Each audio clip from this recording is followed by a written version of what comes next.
Olá, turma da terceira série, tudo bem com vocês? Hoje nós teremos aula de História, tá? Então, por favor, acompanhem, porque nós vamos falar da fase final do período da Revolução Francesa, do período revolucionário, né?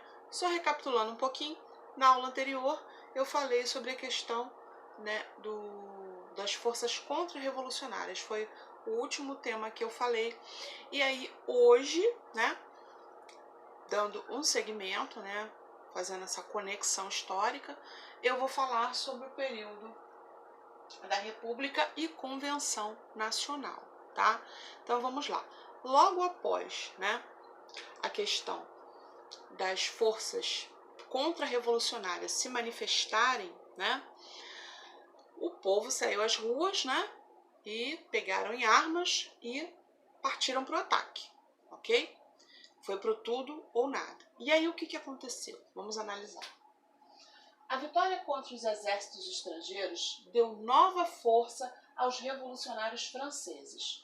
Os principais líderes da revolução decidiram então proclamar a república, ok? Então eles viram, né, que eles conseguiram combater as forças revolucionárias através do exército popular, vamos colocar assim, né? E aí eles decidiram, então, formar uma república, né? Proclamar uma república na França. Então, foi proclamada a república no dia 22 de setembro de 1792, ok? Perdão. A Assembleia Legislativa, eleita um ano antes, foi dissolvida e foi criada a Convenção Nacional, tá? Sua principal missão seria elaborar uma nova Constituição para a França, agora de caráter republicano. Ou seja, né, implantada a República, era necessário, né, formular uma nova Constituição para a França. E foi isso que os republicanos fizeram. Vamos lá. Nesse período, as forças políticas mais importantes do país eram girondinos, tá? Representavam a alta e média burguesia, comerciantes, banqueiros, armadores, né?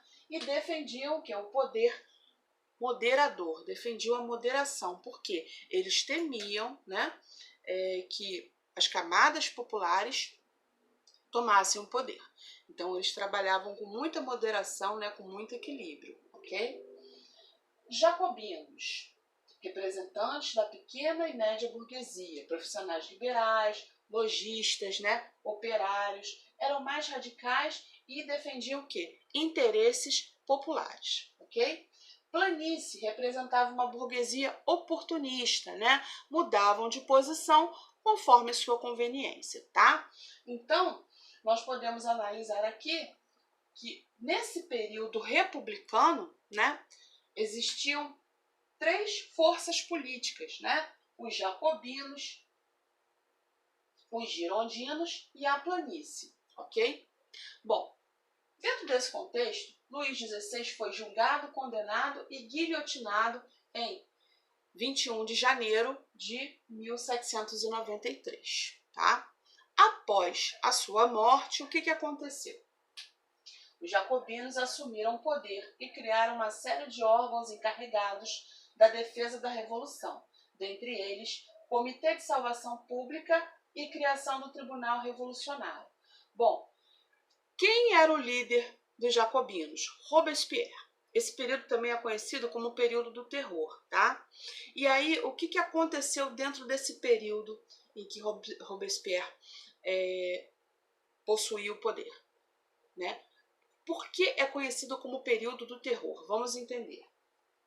Bom, o Comitê de Salvação Pública era responsável pelo controle do exército e da administração do país, né? E o Tribunal Revolucionário era encarregado de vigiar, prender e punir, né, os traidores da causa revolucionária ou as pessoas que eram suspeitas de conspiração contra a causa revolucionária, ok? Bom, isso tudo era comandado por Robespierre, né? O tribunal foi responsável pela morte de milhares de pessoas consideradas inimigas da Revolução ou suspeitas de conspirar contra ela, Tá? Então, Robespierre, que antes se declarava, né, um defensor da democracia, da liberdade, da igualdade, da fraternidade, né, acabou se revelando que um grande ditador, né, um sanguinário, uma pessoa cruel que governou na base do terror. Mas, no instante, isso vai acabar. Vamos entender.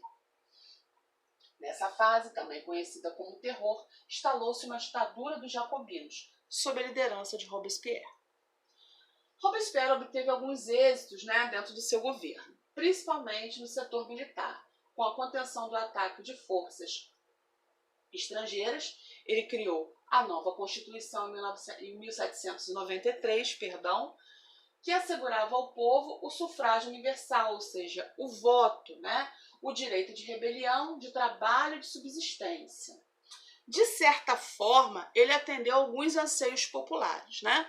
Mas o seu governo foi marcado mesmo pela carnificina, pelo terror. As pessoas estavam aterrorizadas, né? Não esperavam isso desse líder.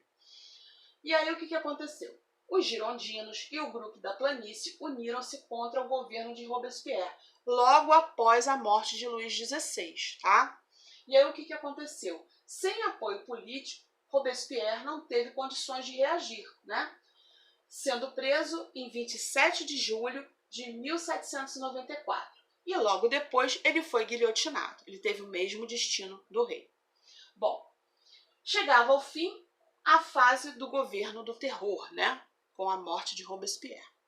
E aí nós partimos para outra fase da Revolução Francesa. Vamos lá. Governo do Diretório. Com a morte de Robespierre, a Convenção Nacional passou a ser controlada pelos girondinos, alta burguesia. Assim foi elaborada uma nova Constituição para a França, né? Concluída em 1795.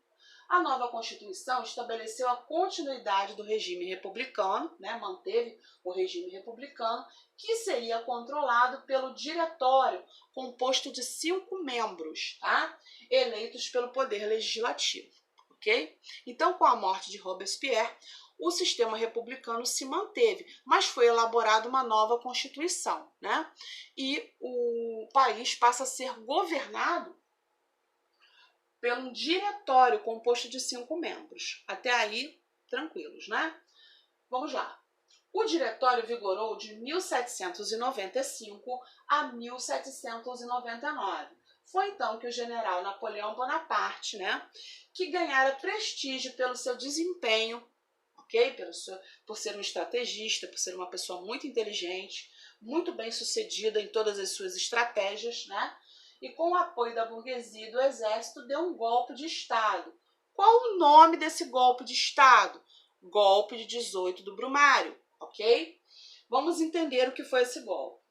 No dia 10 de novembro de 1799, 18 do Brumário, pelo calendário da Revolução, tá? A Revolução tem o seu calendário próprio. Napoleão, aliando-se a influentes políticos burgueses, prestem atenção, pessoal, a burguesia está sempre presente, né, no processo revolucionário. Dissolveu o diretório e estabeleceu um novo governo denominado consulado, tá? Esse episódio ficou conhecido como o golpe de 18 do Brumário.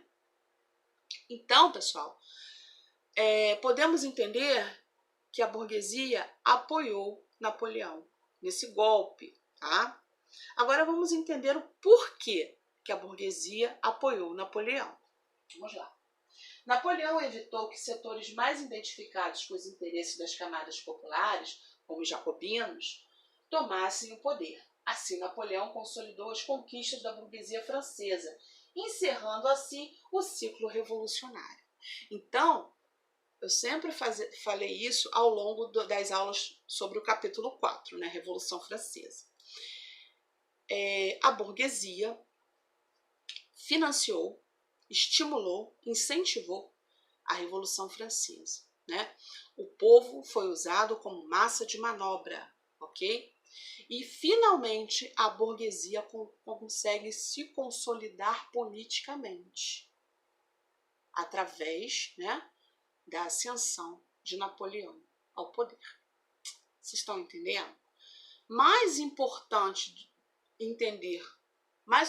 que entender o que é o processo revolucionário, pessoal, é entender que por trás desse processo há interesses burgueses, né? Interesses estes que foram alcançados, né? Os burgueses conseguiram alcançar o seu objetivo, derrubar a monarquia, né? E conseguir o poder político. Mas para isso, né? Passaram por várias fases, né? O processo revolucionário passou por várias fases. Milhares de vidas foram sacrificadas e o povo achando que essa revolução era para benefício deles. Não, o povo foi usado, tá? Essa revolução serviu para atender aos interesses da alta burguesia, tá, pessoal? Essa é a essência da Revolução Francesa, ok? Bom, de posse dessas informações, né, eu peço a vocês que façam a atividade devolutiva da aula de hoje. Vamos lá. AD4, capítulo 4, História, aula 4.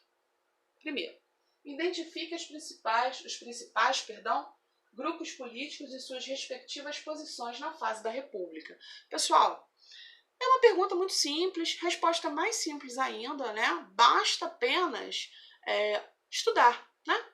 Estudar a apostila, assistir a videoaula na íntegra, né? Fazer os exercícios, tá? Porque a resposta está na videoaula. Eu acabei de dar a resposta. Está no meio da videoaula, tá bom? Então, pessoal, eu vou ficando por aqui. Peço a vocês que, por favor, façam os exercícios diversos. Número 7, página 26, questões, tá? 21, 22, 23 e 24. Qualquer dúvida, estarei à disposição. Continuo falando para vocês. Se quiserem fazer o trabalho digitado, beleza. Se não, façam uma folhinha de caderno separada, letra bonita, legível, caneta azul ou preta, tá? Fiquem com Deus, se protejam e até a próxima aula.